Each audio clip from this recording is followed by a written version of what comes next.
கட்சிகளின் பதிவை ரத்து செய்திருக்கிறது இந்திய தேர்தல் ஆணையம். மனிதநேய ஜனநாயக கட்சி, பச்சை தமிழகம் உள்ளிட்ட கட்சிகளின் பதிவானது ரத்து செய்யப்பட்டிருக்கிறது. அகில இந்திய மூவேந்தர் முன்னணி கழகம் உள்ளிட்ட 42 கட்சிகளின் பதிவு ரத்து செய்யப்பட்டிருக்கிறது. அதேபோல மனிதநேய மக்கள் கட்சியின் பதிவு ரத்து செய்யப்பட்டிருக்கிறது. தேர்தல் ஆணையத்திற்கு அக்கட்சியின் தலைவர் ஜவாஹருல்லா கண்டனம் தெரிவித்திருக்கிறார். இந்த நடவடிக்கை சட்டவிரோதமானது என்று அவர் குறிப்பிட்டிருக்கிறார். கட்சிகள் அனைத்தும் தேர்தலில் போட்டியிட வேண்டும் என்ற கட்டாயம் இல்லை என்றும் ஜவாஹருல்லா அதில் குறிப்பிட்டிருக்கிறார்.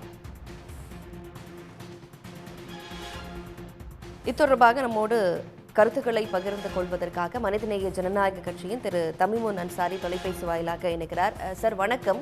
இப்போ தமிழ்நாட்டில் முக்கிய கட்சிகளோட, பிரபலமான கட்சிகளோட பதிவை தேர்தல் ஆணையம் ரத்து செஞ்சிருக்கு. இதோட பின்னணியா நீங்க என்ன பார்க்குறீங்க? சமீப வருடங்களாகவே தேர்தல் ஆணையம் ஜனநாயகத்தின் குரல் வலையை நெரிக்கக்கூடிய வேலைகளை செய்து கொண்டிருப்பதை இந்த நாடு பார்த்து கொண்டிருக்கிறது.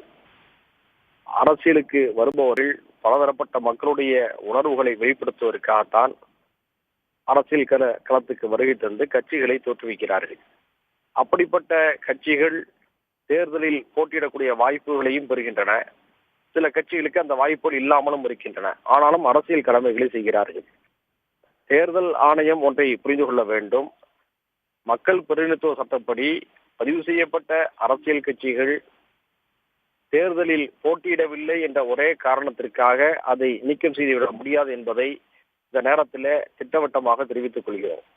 அடுத்ததாக, நாங்கள் தொடர்ந்து அரசியல் களத்தில் இருக்கின்றோம். நாங்கள் போட்டியிடக்கூடிய சின்னங்கள் கூட்டணியில் இருக்கக்கூடிய முதன்மையை தலைமைத்துவம் வகிக்கக்கூடிய கட்சிகளுடைய சின்னங்களில் நாங்கள் போட்டியிடுகிறோம் என்பது உண்மை. இதற்கு என்ன காரணம் என்று சொன்னால் தேர்தல் ஆணையம் தான் இதற்கு காரணம். அங்கீகரிக்கப்பட்ட கட்சிகளுக்கு தனி சின்னத்தை வழங்குவது போல பதிவு செய்யப்பட்ட எங்களை போன்ற கட்சிகளுக்கும் தனி சின்னத்தை வழங்கினால் நாங்களும் அந்த சின்னத்தை எங்களுடைய கூட்டணியிலே காட்டி எங்களுக்கு இந்த சின்னம் இருக்கிறது, இதில் தான் நாங்கள் போட்டியிடுவோம் என்று சொல்ல முடியும்.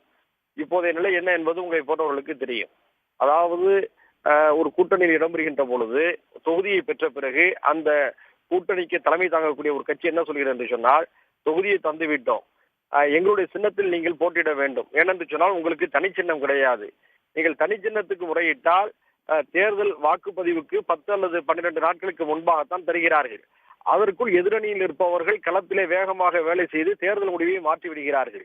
எனவே எங்களுடைய சின்னத்தில் நில்லுங்கள் என்று கோரிக்கை வைக்கிறார்கள்.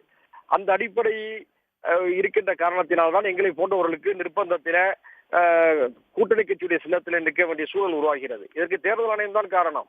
தேர்தல் ஆணையம் உங்களுக்கெல்லாம் தனி சின்னத்தை தந்துவிட்டால் இந்த சிக்கலே வராது. ஆக இந்த குளறுபடிகளுக்கு தேர்தல் ஆணையம் தான் பொறுப்பேற்க வேண்டும். அடுத்ததாக, நாங்கள் உள்ளாட்சி தேர்தலில் போட்டியிட்டு இருக்கின்றோம். எங்களுடைய தனி சின்னத்தை பெற்று நாங்கள் போட்டியிட்டு இருக்கின்றோம். இதையெல்லாம் நாங்கள் நிச்சயமாக மேல்முறையீட்டின் போது நாங்கள் தேர்தல் ஆணையத்துக்கு எடுத்துரைப்போம். உடனுக்குடன் செய்திகளை தெரிந்து கொள்ள சன் நியூஸ் பெல் ஐகானை கிளிக் பண்ணுங்க.